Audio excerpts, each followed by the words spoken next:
ครับวันนี้เรามาศึกษาภาษาละนากันต่อเนาะครับอ่านด้วยการอ่านจากข่าวหงหินนะที่เพิ่นเขียนมาเมื่อปี2468นะครับก็100 ปีที่ผ่านมาเนี่ยอันแต่อย่างว่านะข้าวหงหินเนี่ยมันเป็นข้าวโบราณนะครับเพิ่นเล่ากันในวัดในวามา300-400 ปีแล้วก็บ่ฮู้เท่าใดนะก็ไอ้มาเพราะเหตุผลก็คือกำมันน้อยพระเอกของเรื่องเนี่ยมันเปิ้นถือว่าเป็นพระโพธิสัตว์มาเกิดนะครับเห็นไหมโทษทีกว่าจะมาเป็นข้าวเจ้าบ้านได้เนี่ยก็ประมาณ250 ปีที่ผ่านมาเนาะครับก็เจ้าหลวงลำปางเปิ้นก็ได้คือพญาโลมาวิสัยและพญาพรหมเนี่ยชำระออกมานะครับก็คัดลอกออกจากอันใบลานมาลงปั๊บสานะรุ่นนั้นไม่มีปั๊บสาแล้วนะครับก็เป็นฉบับหนึ่งของลำปางนะครับสำหรับของเชียงใหม่นั้นก็เจ้าสุริยวงศ์นะครับเปิดกระทำเดียวแบบเดียวกันนะเปิดคัดลอกมาจากอันใบลานนั่นแหละไม่เอามาจากไหนครับเห็นไหมตามวัดตามวาน่ะเอามาลงปั๊บสาเนี่ยมาคัดลอกออกมาก็มาเป็นฉบับของเชียงใหม่นะครับอันที่ผมอ่านทุกวันนี่ก็คือเป็นแถมฉบับหนึ่งนะครับที่ปะมาอันแถมเป็นฉบับที่3นะครับเห็นไหมอันก็อย่างว่าโอ้โหมาจากวัดวาไหนนะครับเห็นไหมแต่ก็บ่แจ้ของลำปางและก็บ่แจ้ของเชียงใหม่ก็อ่านดูแล้วเห็นไหมสำนวนมันก็ผิดกันไปนิดๆนะครับแต่เนื้อเรื่องมันเหมือนกันนะครับเห็นไหม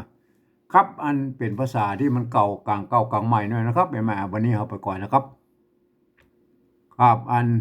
ตอนก่อนก็มาถึงนี่นะครับไม้กลตา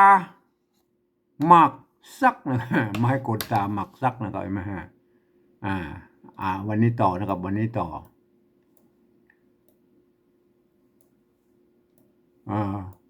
มูกมูกน้อยมูกน้อยมูกหลวงอันบเดียวมันเป็นหมอกน้อยแล้วก็มูกน้อยมูกหลวงเนี่ยบเดียวสมัยเดียวเปิ้นห้องเป็นหมอกนะครับเมืองหมอกน้อยหมอกหลวงนะเป็นหมอกนะครับสมัยนั้นเป็นมุกก่อนมุกน้อยมุกหลวง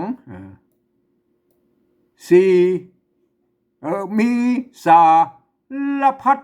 มีสารพัดอันนี้ตรงตัวแล้วนะมีสารพัดสัตว์สิ่งสัตว์สิ่งอันสัตว์สิ่งอันนาเปิดเอาไม้ซ้ำคำภาษาไทยมาใส่นาก็เอาปุ่นกันไปแล้วก็ล้วนแต่นกวิวิหัตวิหัตวิหัตอย่างนั้นเร็วไปต่ออันแผ่นหน้านะครับต่อหน้าต่อไปนะครับวิหัตนกตัวนกวิหัตมันน่าจะวิ 6นะครับเป็นวิหัตนะวิหัตวิ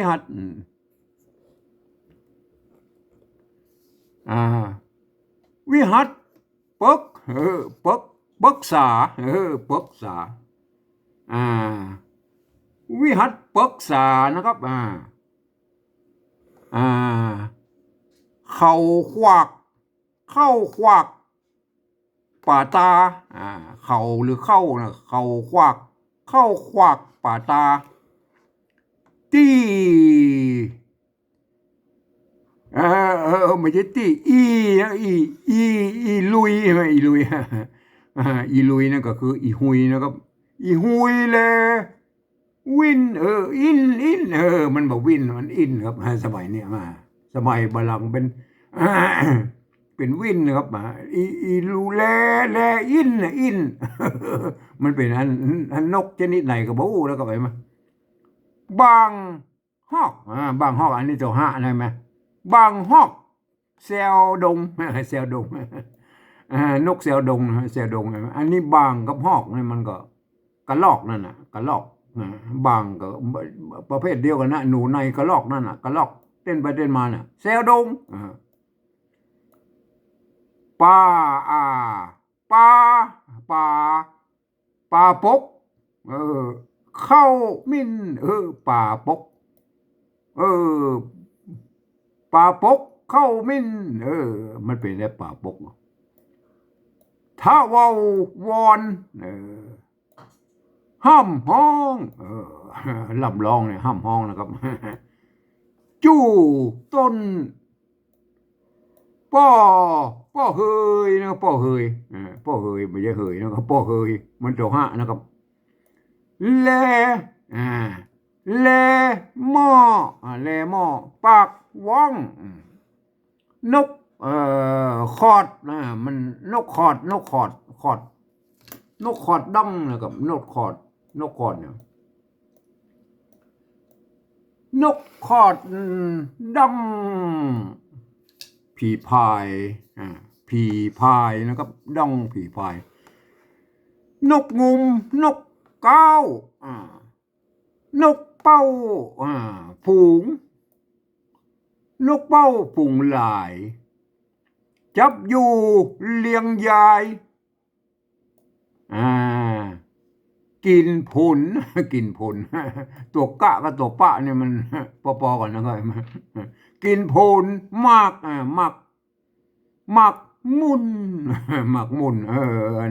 ประเดี๋ยวมันหมักมุนเป็นห้องว่าบ่ามุนนะครับบ่ามุนกาลาบหงสาปะตาห่างหุ้นห่างหุ้นใช่ไหมห่างหุ้นหรือห่างกุ้มนั่นแหละห่างหุ้นนะก็ห่างหุ้นนกนกยุงคำนกยุงคำแอนฟอนนะครับนกยุงคำแอนฟอนบรรทัดต่อไปนะครับแอนฟอนนะครับไปมาโอเคนะครับนกนกอะไรอย่างนะอันนี้นกกะอันนี้มันตัวทะอันนี้มันไม่กงมันไปอยู่บนนกกะถั่ว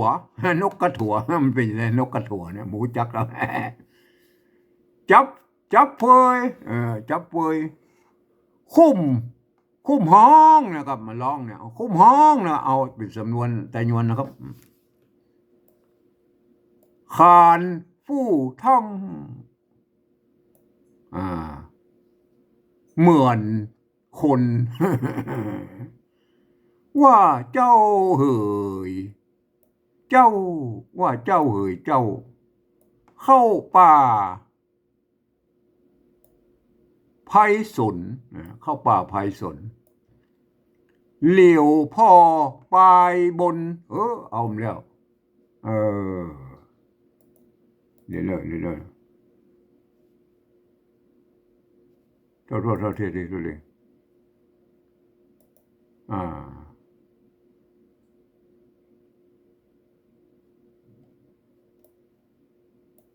ไพศาลนะครับเหลียวพ่อโทษทีนะครับเหลียวพ่อปลายบนเป็นนก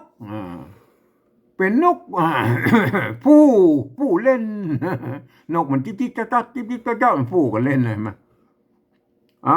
ปอห้ำวอนใจมันม่วนเนาะห้ำวอนใจการกับมันน้อยนะกว่าจะไปถึงปุ้นก็ไปปะอันหมู่อันนกหมู่ก็ดอกแล้วนะครับวันนี้มาเป็นสัตว์เสียงอันผู้นกไม้นะครับมันปัญหาดอกพระห้ำพรรณนาไปเรื่องดอกเรื่องไม้แล้วอันนี้เป็นสัตว์สิ่งนะครับผ้าไทยตื่นเต้นหวังจัน วังจันตามาวังจันตามาเฮียกห้องเฮียกห้องเรียกร้องเฮียกห้องนะครับเฮียกห้องเต้าเอกาตุนเต้าเอกาตุนบ่มีเปื้อนป้องอันนี้ลัดนั่นมันต้องเอาหน้าละลอลิงเขียนนั่นละลัดกลางป่ากว้างดอยดงเห็นไหมมันละมันลอลิงนะลัดเห็นไหมเปิดเอาละรอเรือเขียนหันแต่ป่าไม้โอ้โหมันป่าดงดิบแล้วนะเข้ามาเนี่ยกะลีเขาขง ก็ลีเข่าขงบุบุญบุบุญบุบุญลงห้องห้องบุบุญลงห้องมันอ่านประจำบริบทนะครับ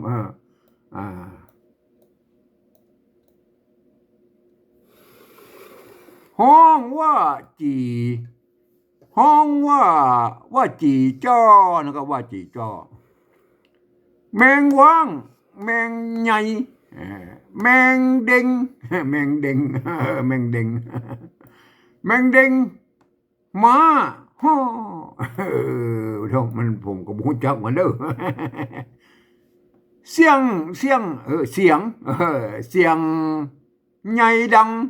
เสียงใหญ่ดังม่วนเพาะมันลองอย่าว่าเข้าป่ามันทะโรสัตว์สิ่งนะครับง่อมงันหัวใจเดินไปสอดซะนับต่างหมื่นเส้นนะครับหมื่นเส้นโอ้อ้ำแล้วเป็นยังไง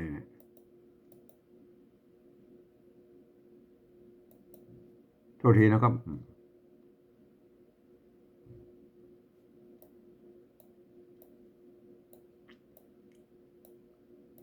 ก็ลีข่าวของดงดอนบุ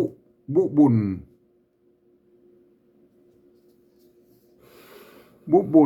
นี่ห้องเอาละอันนี้หมื่นเส้นอยู่ตรงร่วมนี่นับตังหมื่นเส้นนะครับลายโย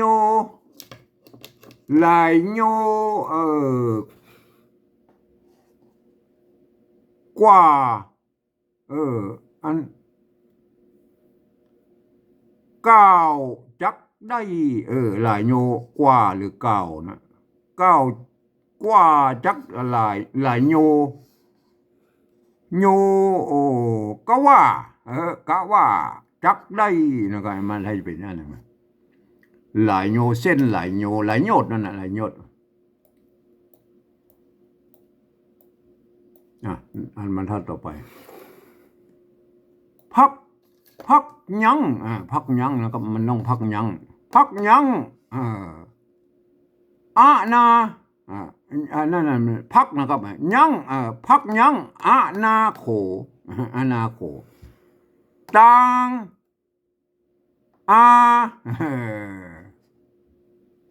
ละโยละ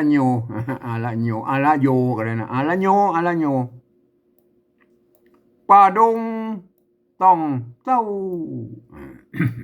ลาจะเสือสิงปะญะโคกับพยัคฆ์โคนั่นแหละเห็นไหมปะญะโคตัวเท่าพญะโคก็คืออันเสือสิงนั่นแหละกวางฟันยิงฟันนายฟันยิงหรือฟันยิงนะครับฟันยิงเฮ็ดจ้างนะครับละมั่งงัวแดงเดินแฝงนะครับเดินแฝง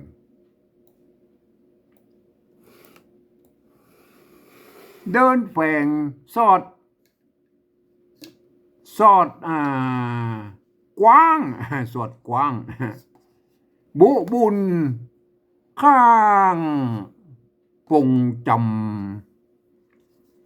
ละมั่งละโวมันเป็นละโวละมั่งละมั่งนี่หัวมันเป็นหมวกหมวยหมวกคล้ายๆกวางนั่นแหละละมั่งละโวหากมีนาหนำหากมีนาหนำมันมีนักนะตำแน่ตำแน่มีดำตำแน่มีดำอันนี้ ตะละหงอ่านเป็นอันทายก็ได้นะอ่านเป็นตะลายก็ได้นะตะลายตะลายตะลายอันนี้อย่างตะลายลึงเล่นลึงนะไหมอันนี้มันอันอย่างมันละห้ามไว้ตรงบนนี่มันอย่างไรนะมันเขียนอย่างไรลึงนะไม่กือเอาละลึงอ๋อเป็นตัวหะลึงนะครับอันนี้ตัวหะนะครับเป็นลึงเล่นก็ปนตกอันตัวอันหะไปพวกเราไปใส่ตรงบนมันเห็นเห็นเห็นกุกเห็นกุกเสือป่าก้างลิงก้างลิงวิ่งเต้นเป่าเฟยเป่าเฟยเป่าเฟยเป่าฟ้าเฟยเครือเคอเนี่ยเครือนะก็เครืออันนี้กิ่งไม้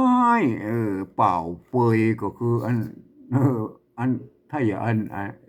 วัชพืชอันนี้หุ้มไม่ว่าไหมกิ่งไม้อีกุดอีหุยอีหุยอีหุยอีหุยนั่นแหละอีกุดอีหุยเอาอีหุยนะอีหุยมันอีหุยนะมันอีหุยอีหุยเปิ้นอีหุยมันมีก็อีหุยนะอีกุดอีหุยสอดดงเสาะไส้เสาะได้ไส้เฮมเฮมะลาดเฮมะลาดใต้สิงโตแต่มีปีกซ้ายบินไปโหตัวหลวงใหญ่โตตัวหลวงใหญ่โตเต้าจ้างเต้าจ้างเต้าจ้างเนี่ย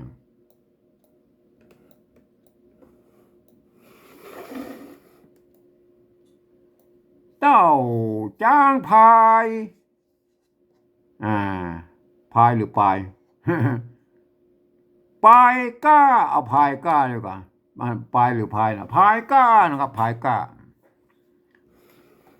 กันพดกันพดเข้าไม่ใช่เข้าหลวงนะครับกันพดเข้าหลวงไปถึงเข้าหลวงนะพอไปถึงเข้าหลวงแล้วก็อันไปทิศไปทิศมันไปเขียนเป็นตัวสะไปทิศไฟหน้านะครับไปทิศไฟหน้าที่กับตี้นะตี้อานุมาตี้อานุมาบอกสั้นบอกสั้นเลี้ยวพ่อแลลงมันเป็นเอาแลลงเอาแลลงนะครับเลี้ยวพ่อแลลงตามวงเขตตัวนี้พวกเอาสะบอเขียนอันสะกดตามวงเขตนั้นนะครับตามวงเขตนั้นหันหอตูบตั้งเริ่มมาถึงเลยมาเห็นหอตูบตั้งละอันเลียงยายเลียงคนเอาละเราเรืออันนี้เอาละเราเลียงกินเป็นเลียงยายนะเลียงยายเอาละต่อไปละใกล้จะเข้าเรื่องแล้วเลียงยายนะครับไม้เหี่ยวแห้งเหี่ยวแห้งเห็นไหมอันนี้ไม่เหี่ยวไม้เหี่ยวแห้งเป็นทรายลาย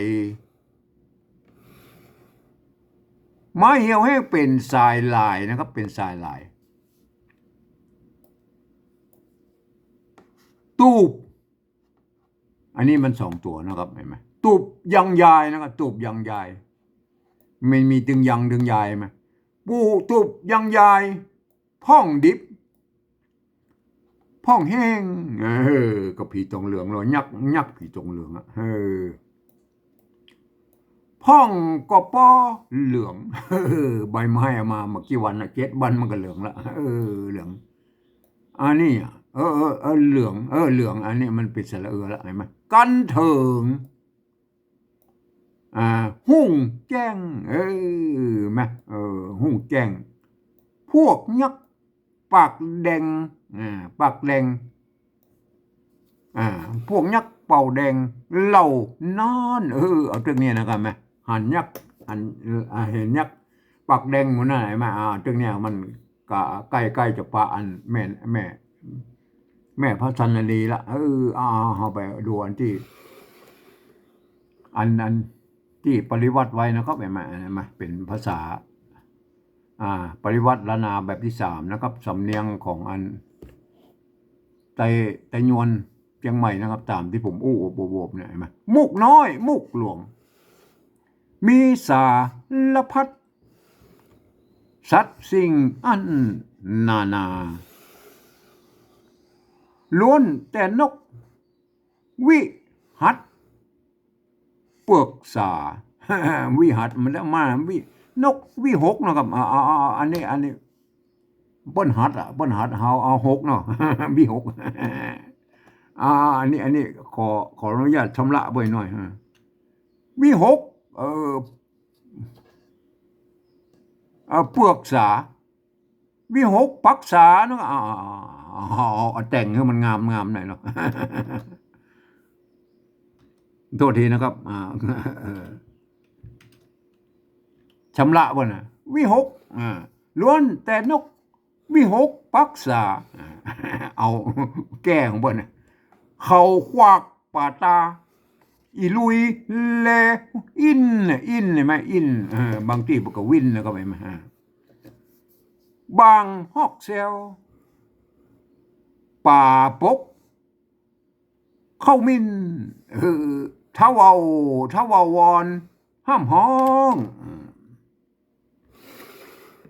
จู้ต้นป้อเฮ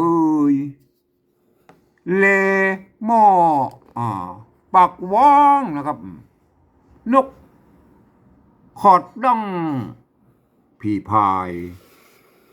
ยังตัวพอรอเนี่ยอ่านเป็นพอเฉยๆนะพายนะครับไม่ต้อง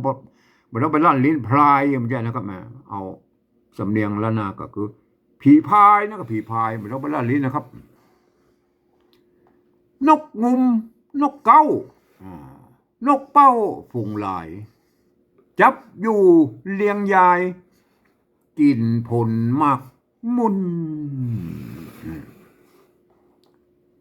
กาลาบหงสาปะตาห่างหุ่นนกยงคำเพราะไหนเนี่ยตัวยอยักษ์ตัวเดียวเนี่ยอ่านเป็นยอนะครับนกยุงคำนะครับเห็นไหมนกยุงไม่ใช่ใบยุงนะพ่นยืมมาเป็นตัวหญ้าแล้วก็อ่านเป็นยุงนะครับเห็นไหมนกกระถั่วนกกระถั่วจับฟวยคุ้มห้องขานผู้ท่องเหมือนคนมันเสียงมันเหมือนคนว่าเจ้าเจ้าเข้าป่าไพศาลเหลียวพ่อปลายบนเป็นนกผู้เล่นนะครับปอห้ำว่อนใจพระไทยตื่นเต้นหวังจันตามาเฮียกห้องกันเพราะมันเลิกว่าอันเมียฮักคนที่3มันมาตัวหาเต้าเอกาตนบ่มีเปื้อนป้องลัดกลางป่ากว้างดอยดงหันแต่ป่าไม้กิลีเขาคงบุญลงห้องว่าจีจ้อแมงว่างแมงใหญ่แมงเด้งมาห่อเสียงใหญ่ดังม่วนเพาะง่อมงัน หัวใจง่อมงันหัวใจเดินไปสอดเซาะนับต่างหมื่นเส้นหลายโยกว่าจักได้พักยังอะนาโขต่างอะละโยอันนี้ตัวญะเนี่ยมันตัวยอหญิงเนี่ยอ่านเป็นตัวยอก็ได้ตัวยอก็ได้นะครับต่างอะละโยป่าดงต้องเต้าลาจะเสือสิงปัญญะโคตัวเท่ากว่างฟันยังแฮดจ้างละมั่งงัวแดงเดินแฝงสอดกว้างบุญข้างปงจำละมั่งละโวหากมีหนานำตำเนมีดำตะลายลึงเล่นนะครับมาเห็นกุ๊กป่าเสือป่าเห็นกุ๊กเสือป่าป่นกุ๊กกับกุ๊กเลยนะก้างลิงอันถ้าเป็นอันภาษาไทยเป็นข้างนะครับข้างลิงก้างลิงวิ่งเต้นเป่าเฟยคือไอ้ที่มันคุ้มหุ้มไม้น่ะเป็นเท่าย้อยมันกิ่งไม้นะครับกิ่งไม้อีกุดอีหุยสอดดงเสาะซ้ายเฮมะลาดใต้สิงโตแต่มีปีกซ้ายบินไปอาโข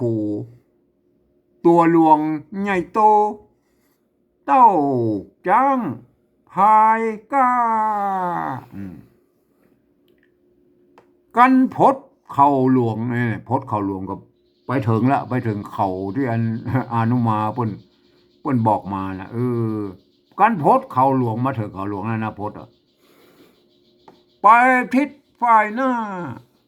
ที่อานุมาบอกซานนะครับ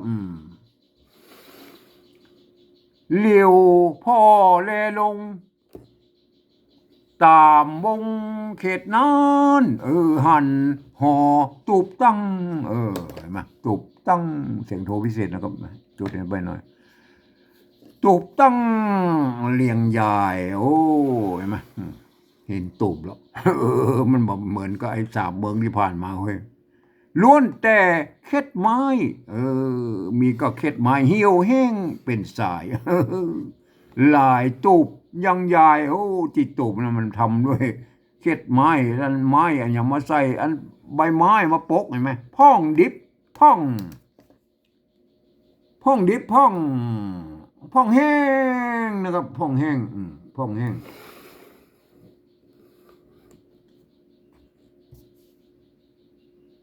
พ่องก็ปอเหลืองกันเถิงหุ่งแจ้งพวกยักษ์ปากแดงเรานอนมาหมูยักษ์นะใกล้อธิบายปะอันใกล้จะปะอันแม่พระชนนีแล้วนะครับแรกกับหมูนะครับเฮาก็กอยตุยไปนะครับเห็นไหมวันนี้เอาแค่นี้ก่อนนะครับ